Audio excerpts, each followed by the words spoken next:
part is old. As it was in the days of Passover, your children may ask you, why did God call us to this way of being in the world?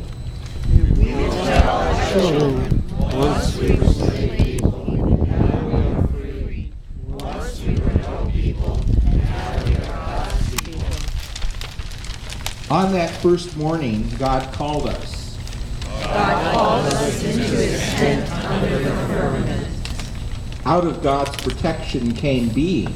Out of darkness came light. Out of chaos came order.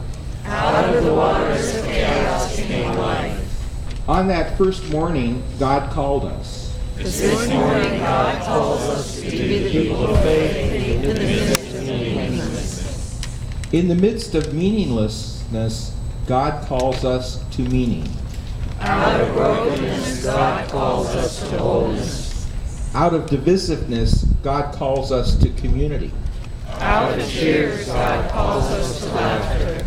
Out of self-centeredness, God calls us to love one another. Out of unfaithfulness God calls us to faith. Out of death, God calls us to life. And we say to our children, come with us and worship God, who has created and is creating in our midst. Come with us and keep covenant. In times to come, we will tell our children, once we were slaves, but now we are free. Once we were no people, but now we are God's people. we who live move from death to new life, out of chaos to rebirth, out of unfaithfulness to trust in God.